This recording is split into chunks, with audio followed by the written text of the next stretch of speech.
स्वागत है आप सभी लोगों का मेरे चैनल साइंस टू टेक्नोलॉजी में। मैं अनुपम विपुल आप सभी लोगों का स्वागत करता हूं आज के शो फ्यूचर फ्राइडे में। आज हम लोग बात करेंगे प्रोपेलेंट डिपो के बारे में। तो आइए समझते हैं। तो सबसे पहले समझिए कि हमें प्रॉब्लम क्या है जो अंतरिक्ष में प्रोपेलेंट डिपो बनाने के बारे में बात हो रहा है। ये समझिए कि अभी हम लोग का जो करंट रॉकेट स्ट्रक्चर है उसमें हिसाब सीधा है कि हम लोग को कुछ ले जाने के लिए, यानी कि जैसे मान ली कोई ईंधन चाहिए आपको चांद पे जाने और उससे उतरने के लिए, मतलब उसे वापस टेक ऑफ करने के लिए, वो सारा ईंधन को ले जाने के लिए हम लोग और ईंधन लगाते हैं और उस सारे ईंधन को ले जाने के लिए फिर और ईंधन लगाते हैं। तो ये लॉगरिथमिकली बहुत बड़ा हो जाता है। इसीलिए सैटर्न 5 इतना भयानक साइज का था। कारण ये था कि मतलब इनको ज़्यादा फ्यूल लगता नहीं, मतलब मून पे लैंड करना उससे वापस धरती की तरफ आना, क्योंकि एंड में देखेंगे तो सिर्फ एक छोटा सा हिस्सा कर लिया। लेकिन बात था कि इतना हिस्सा को वहां तक भेजने में जितना ईंधन लगेगा, उस ईंधन को ले जाने के लिए, धरती से उठाने के लिए जितना ईंधन लगेगा, फिर उस ईंधन को टोटल मास को देखेंगे तो पता चलता है भैया बहुत 90% से ज़्यादा ये सीधा फ्यूल हो जाता है।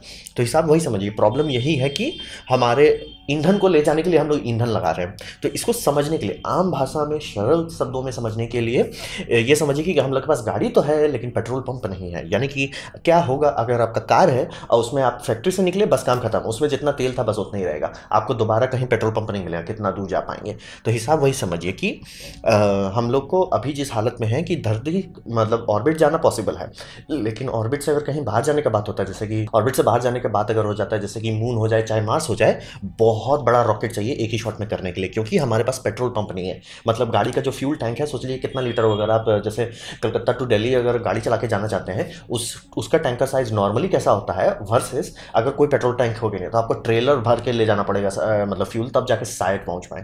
तो हिसाब वही समझिए कि समस्या यही है कि हमारे पास गाड़ी तो टेक्नोलॉजी आ गई लेकिन पेट्रोल पंप का टेक्नोलॉजी नहीं आया।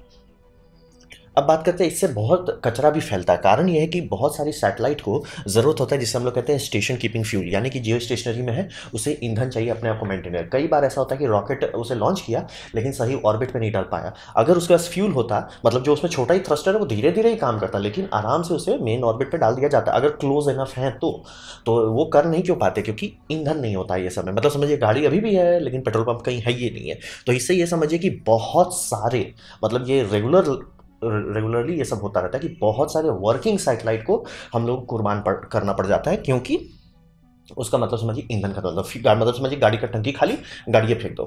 तो ये इसका मतलब टोटल असर क्या पड़ता है कि बिलियंस ऑफ डॉलर कई सारी कंपनी का स्वाहा होते रहता है। मतलब ये रनिंग एक्सपेंडिचर में आ गया है कि आपका सैटेलाइट के साथ ऐसा हो सकता है कि उसका ईंधन खत्म हो जाए और सैटेलाइट स्वाहा हो जाए। और ऐसा भी हो सकता है कि जैसे मान लीजिए आपने 5 ईयर का स्लॉट खरीदा था, आपने सैटेलाइट तो आप बनाओगे ना, बेस्ट ऑफ द बेस्ट जितना बना सकते हो आप बनाओगे ऐसा कि वो टिक जाए 10-15 साल। आपने मतलब ये 5 साल के हिसाब से मान के चला था और सैटेलाइट पूरी तरह से सही से काम कर रहा है, और लेकिन फ्यूल खत्म हो गया, स्टेशन कीपिंग अब वो नहीं कर पा रहा है, तो आपको सही सलामत काम कर रहा है, बम बम काम कर रहा है, आप आराम से उसमें अगर रिफ्यूलिंग कर पाते अभी आपको आराम से 5 साल और मिल जाता, लेकिन आप ऐसा नहीं कर पाएंगे। तो इसका असर पड़ता है कि सारी telecommunication industries billions of dollar बर्बाद करते जाती है, क्योंकि वो रिफ्यूल नहीं कर पाती है किसी चीज को। तो ऐसा भी नहीं कि तो हम लोग को धरती से बाहर जाने में दिक्कत होता है, और प्लस जो मतलब लो अर्थ ऑर्बिट है, यानी अर्थ ऑर्बिट जितनी चीजें वो सब में गंदा बहुत वेस्ट हो जाता है। तो अब बात करते हैं रॉकेट्स के लिए। तो रॉकेट्स में ये समझिए कि अगर आप ऐसा करते हैं कि जैसे कि मान लिया फाल्कन 9 लेते हैं, normal falcon 9 block 5 final full thrust जो है, इसको अगर आप लेते हैं और इसको आप ऑर्बिट पे ले जाते हैं, ऑर्बिट पे आप इसको ले गए तो सेकंड स्टेज पूरी तरह से खाली हो चुका है, उसमें एक जरा भी ईंधन नहीं बचा है। क्या होगा अगर वहीं पे जैसे ये सेकंड स्टेज पे पहुंचा, आप शांति से मतलब ऑर्बिट पे पहुंचा, आप डॉक करते हैं इसके साथ और सेकंड स्टेज को पूरा रिफ्यूल कर देते हैं, वो बहुत ज़्यादा कैपेसिटी वहाँ से कहीं और ले जा सकता है। जैसे मान लीजिए इस रॉकेट का मैक्सिमम कैपेसिटी मान लीजिए 15 टन है, रिकवरी के साथ में बात चलते हैं तो 15 टन ये ले जा पा रहा है। लेकिन अभी अगर आप बोलते हैं कि 15 टन मून ले जाओ, ऐसा नहीं कर सकता। ऐसा क्यों? क्योंकि उसके हिसाब से इसको डेल्टा वी देखना पड़ेगा, उस हिसाब से ये लोग पेलोड छोटा करने पता चलेगा मून तक अगर कुछ फेंकना है तो कुछ टन ही ले जा पाएंगे, 15 टन का बात नहीं होता है। लेकिन अगर 15 टन ये लोअर ऑर्बिट ले जाता है, फ्यूल टैंक इसका पूरा खाली हो चुका है, कोई दिक्कत नहीं है, आप सेकेंड स्टेज को अंतरिक्ष में फिर से रिफ्यूल कर दें, और अब तो फेयरिंग भी हट चुका है, वजन इतना कम हो जाएगा और इतनी एफिशिएंसी मिलेगी, बहुत ज़्यादा दूर जा पाएगा। मतलब वो 15 टन ऑलमोस्ट वो चांद पे ले जाएगा। तो ये समझना बहुत ज़रूरी होता है कि ऑर्बिट में अगर आप रिफ्यूलिंग कर पाते हैं ऑर्बिटल स्पीड पे, तो जितनी भी चीज़ें, जितने भी छोटे रॉकेट्स भी हो जाएं जो मतलब ऑर्बिटल पहुंच जाते हैं, आराम से बहुत दूर जा पाएंगे। मतलब ऐसा नहीं हो कि अच्छा लो अर्थ ऑर्बिट में हम इतना टन ले जाते हैं और जियो स्टेशनरी में उसका मतलब समझिए 1/4, वैसा नहीं होगा। जितना लो अर्थ ऑर्बिट पे रिफ्यूल कीजिए, फिर जहाँ ले जाना ले जाइए, आपको उसको मार्स ले जाना है, जुपिटर ले जाना है, सैटर्न ले जाना है, जहाँ ले जाना ले जाइए। तो वही समझिए कि और इसका एक तिगड़म वाला बात ये होता है कि स्मॉल रॉकेट जो है एक्सपोनेंशियली चीपर होता है, यानी कि अगर आप रॉकेट को छोटा बनाते जाते हैं तो उसमें लगने वाला खर्चा जो है बहुत सारा इनडायरेक्ट खर्चा भी होता है, जैसे कि उसका हैंडलिंग, कितने बड़े आपको क्रेन लगेंगे, कितना बड़ा आपको बुलडोजर लगेगा, कितना बड़ा आपको रोड क्लियरेंस चाहिए उसको करने के लिए, कितना शिपिंग मैनेजमेंट हैंडलिंग इंफ्रास्ट्रक्चर, कितना मटेरियल कॉस्ट होगा। हर मामले में बड़े रॉकेट का दाम जो है वो एक्सपोनेंशियली भागता है। मतलब कि अगर आप सोचते हैं कि 10 टन का मान लिया आपने रॉकेट बनाया, या 20 टन का, मान लिया 20 टन का बनाया आपने, 25 मिलियन में काम कर रहे हैं, आप सोचेंगे कि हम 100 का बनाते हैं, वो 4 गुना दाम नहीं होगा, उसका दाम 8 या 20 गुना भाग जाता है। तो ये समझना बहुत ज़रूरी होता है। और हम लोग का अभी रियलिटी ये है, फाइनेंशियल हालत ये है कि रॉकेट को रीयूजेबल बनाना ही है, तो क्यों ना सेकेंड स्टेज जो है उसका और जान निकाला जाए। क्योंकि ऐसा तो नहीं है उसका इंजन काम नहीं करेगा या उसमें बहुत ज़्यादा स्ट्रेस है या कुछ दिक्कत है, बस उसको रिफ्यूल कर देना अंतरिक्ष में पहुंचने के बाद। ये नहीं करना, जेटिसन नहीं करना कि मतलब ऑर्बिट पहुंच गया सैटेलाइट से डिस्कनेक्ट कर दो, नहीं नहीं नहीं, सैटेलाइट रखो, मतलब बस की तेल खत्म हो गया, बस को फिर से तेल भर दिया जाए, तो वही समझिए।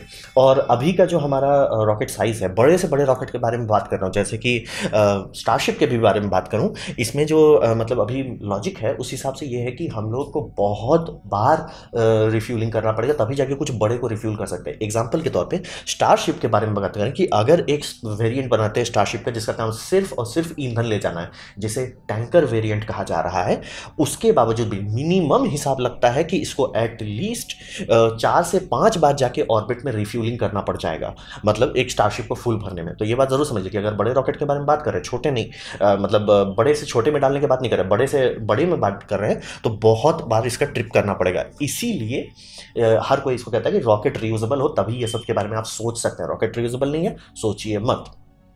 और फिर ये समझिए कि जब अगर मान लिया हम लोग ऐसा बना लेते हैं प्रोपेलेंट डिपो, तो चांद पे जाना और मार्स पे जाना मतलब आसान हो जाएगा, मतलब बच्चों का खेल हो जाएगा। तो इसीलिए ये करना बहुत इंपॉर्टेंट है। अब बात करते हैं प्रोपेलेंट डिपो के लिए चाहिए क्या, कौन कौन सी टेक्नोलॉजी लगेगी। तो पहले ये समझिए कि यहाँ पे जितने भी चीज़ पे हम लोग बात कर रहे हैं, सिंपल लॉजिक बनता है कि आप अंतरिक्ष में आ चुके हैं, मेन खर्चा आप कर चुके हैं और आपको ज़्यादा दूर जाना है, तो घुमा फिरा के आपको क्रायोजेनिक प्रोपेलेंट्स ही सबसे बेस्ट माइलेज देगा। इस केस में जनरली ऑक्सीजन और मीथेन को लिया जा रहा है। कारण यह है कि ऑक्सीजन आपको घुमा फिरा के यूज़ करना है, तो चलो ऑक्सीजन फिक्स हो गया, ऑक्सीजन क्रायोजेनिक टेम्परेचर, लेकिन बहुत ठंडा नहीं। लिक्विड हाइड्रोजन जो कि सबसे बेस्ट माइलेज देगा, सबसे मतलब वैक्यूम में सबसे ज़्यादा डेल्टा वी देगा, उसके साथ ये प्रॉब्लम है कि भैया उसको रखा ही नहीं जा सकता। हाइड्रोजन को आप बेस्ट केस में, लिक्विड केस में भी रख देते हैं, तो पहले तो आपको कंप्रेसर चलाना पड़ेगा, मतलब एक्टिवली आपको उसको ठंडा करना पड़ेगा। दूसरा कि ये होता है कि वो धीरे धीरे लीक करता ही है, मतलब कितनों आप हाई तौबा करा ले, वो धीरे धीरे लीक करता ही जाएगा। तो इसी कारण से दोनों पे बात बन रहा है कि ऑक्सीजन और मीथेन करें, क्योंकि दोनों का टेम्परेचर ऑलमोस्ट सेम पड़ता है क्रायोजेनिक लेवल पे, तो जो इंसुलेशन एक को संभाल पाता है वो दूसरे को भी संभाल लेगा, और प्लस बॉयल ऑफ का जो स्पीड है वो बहुत कम है। और अगर आप सन शेड लगा देते हैं तो बॉयल ऑफ लगभग जीरो कर सकते हैं। हाइड्रोजन के केस में कम किया जा सकता है, जीरो नहीं कर सकते। मीथेन के केस में ऑलमोस्ट जीरो आप छुआ सकते हैं। तो वही समझिए कि हम लोग को क्रायोजेनिक हैंडल रखना पड़ेगा, कि मतलब अभी जो सिस्टम है कि क्रायोजेनिक प्रोपेलेंट डाले, रॉकेट को तुरंत यूज़ करो, नहीं तो वो मतलब स्क्रब करना पड़ जाएगा लॉन्च, वैसा नहीं चलेगा। यहाँ पे फ्यूल डाले और भूल गए, जैसे कि आप सोचते नहीं कि ईंधन पेट्रोल पंप में कितना दिन तक पेट्रोल रह सकता है, वो तो बहुत लंबे टाइम तक रहता है। तो वही है कि प्रोपेलेंट जितना भी हम रखेंगे उसे लॉन्ग टर्म में बात करेंगे, यानी मिनिमम 1-2 साल तक का उसके पास व्यवस्था होना चाहिए। ऑब्वियसली शुरू में हम लोग वैसा नहीं करेंगे, शुरू में ऐसा होगा कि अभी उसको फ्यूल की, अभी जाके दूसरा प्रोजेक्ट उसको 1-2 हफ्ते का ही रखा जाएगा शुरू में, लेकिन एंड गोल ये होता है कि उसके बारे में कोई सोचना ना पड़े। फिर ये समझिए कि डॉकिंग सिस्टम चाहिए इसको। ऑब्वियसली किसी भी चीज़ से आप डॉक करते हैं, जैसे कि एक बंदा ने नीचे मैंने वीडियो दे दिया कि उन्होंने बात बना कि सैटेलाइट्स के लिए ही पूरा सर्विस बना रहे कि सैटेलाइट के लिए सब सैटेलाइट रहेगा छोटा छोटा, वो मेन बस में रहेगा, आराम से जा जाके वो सैटेलाइट को डॉक करके फ्यूल दे देगा, फिर आप निकल के मेन मतलब समझिए टो ट्रक में आके आराम से फिर से रिफ्यूल कर लेगा अपने आप को। तो मतलब इसका हिसाब ये है कि ये एक बस है, बस में छोटे छोटे ये समझ लीजिए कैरियर कह लीजिए, और ये सब कैरियर जा जाके अलग अलग ऑर्बिट पे अलग अलग जगह जा जाके फ्यूलिंग करते रहते हैं। तो इसे रखिए। और यहाँ पे समझिए कि ऐसा नहीं है कि हम लोग को बहुत बड़ा साइज़ का बनाना है, ये बात एकदम ज़रूरी है। ऐसा नहीं कि स्टारशिप ही चाहिए तभी ये सब काम हो सकता है। आप बड़े रॉकेट से या 2 सेम साइज़ रॉकेट से छोटे रॉकेट को ज़रूर आगे ले जा सकते हैं। तो इसमें ऐसा आराम से किया जा सकता है कि जैसे SLS हो या एटलस का ही कोई बहुत, मतलब एटलस के केसेस में काफ़ी सारे प्रोजेक्ट किए जा रहे हैं, या वल्कन रॉकेट का अपर स्टेजेस जो हैं उसमें भी ये काम करना पॉसिबल है। हाँ, ये ज़रूर होगा कि टोटल टनेज आप कितना दूर भेज पा रहे हैं वो उतना बड़ा नहीं होगा, लेकिन बहुत सस्ता पड़ेगा compare to every other option, बहुत सस्ता पड़ेगा। तो हिसाब वही है कि हम लोग इसको छोटे स्टार्ट कर सकते हैं और छोटे रॉकेट को ही पहले बूस्ट करते हैं, कि मतलब ऐसा समझिए कि GSLV का इस्तेमाल करके प्रोपेलेंट डिपो बनाए और फिर PSLV को बूस्ट कर रहे हैं। तो ऐसा करके मतलब गाड़ी खोली जा सकती है, उसके बाद आप जैसे जैसे आपकी कैपेबिलिटी सुधरती जाएगी वैसे वैसे आप और चीज़ कर सकते हैं। तो वही समझिए कि जितना बड़ा डिपो होगा, जितना आसानी से वो फ्यूल कर पाएगा जितने बड़े बड़े चीज़ों को, उसके बेसिस पे आपका बनता है कि कितना बड़ा पेलोड ले पाएंगे। जैसे कि मार्स पे ले जाने के लिए बात हो रहा है, स्टारशिप को पूरी तरह से बनाया जा रहा है मार्स पे जाने के लिए, तो उसमें 150 टन के बारे में बात हो रहा है। तो उन लोग का एंड गोल वही है कि 150 टन मार्स पे जाना चाहिए।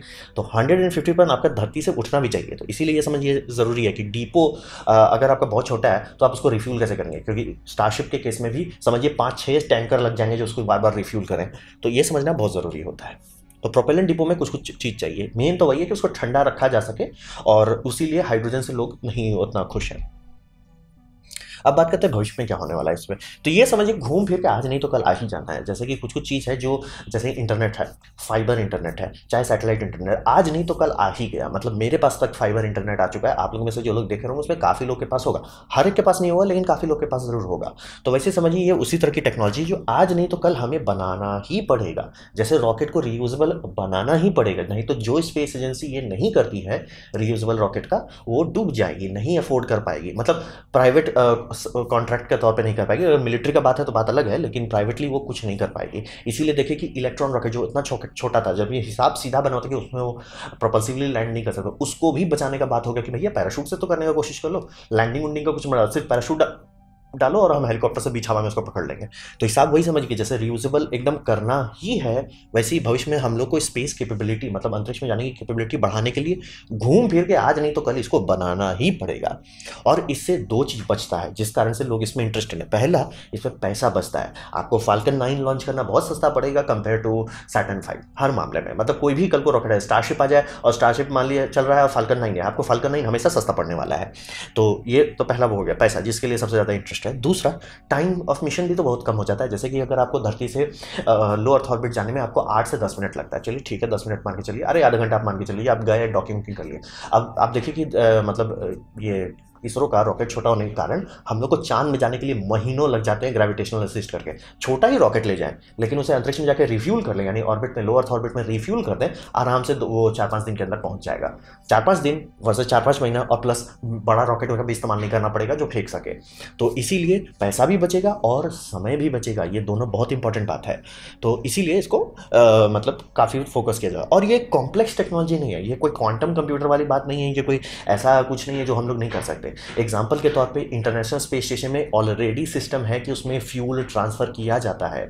प्रोग्रेस स्पेसक्राफ्ट जाके डॉक करके उसमें फ्यूल भरता है। मतलब ये सब सिस्टम की टेस्टिंग हो चुकी है, गाड़ी खुल चुकी है। और नासा स्पेसएक्स के साथ और 15-16 और कंपनी के साथ पार्टनरशिप करके पूरा डीलिंग कर रहा है कि भैया धीरे धीरे इसके लिए जितनी टेक्नोलॉजी चाहिए, जितना पाइपलाइन चाहिए, जितना प्रोसीजर चाहिए, सबको डेवलप किया जाए। ये गाड़ी खुलना ही है, नहीं खुला तो हम लोग धरती पे ही लटके रह जाएंगे। तो ये समझ लीजिए एकदम कंपलसरी है। ये था मेरा प्रेजेंटेशन प्रोपेलेंट डिपो के बारे में और स्पेस प्रोपेलेंट डिपो के बारे में। उम्मीद करता हूँ आपको अच्छा लगा, कुछ सीखने मिला, कुछ समझ में आओ। अगर ऐसा है लाइक कर दे, दोस्तों शेयर कर दे, उससे मेरा काफ़ी भला होगा। नहीं अच्छा लगा, नहीं पसंद आया, कोई बात नहीं, आप डिसलाइक कर सकते हैं। मैं कहूँगा डिसलाइक 2 बार दबाएं, उससे मुझे पता चलो कितना नापसंद हुआ है। मैं आपसे कहूँगा कि कमेंट लेकर मैं हर कमेंट को पढ़ने की जरूर कोशिश करता हूँ। आपसे कहूँगा सब्सक्राइब कीजिए, बेल दबाइए अगर आप फ्री हैं तो। आपने मेरा वीडियो देखा, जान के मुझे बहुत खुशी हुई। धन्यवाद।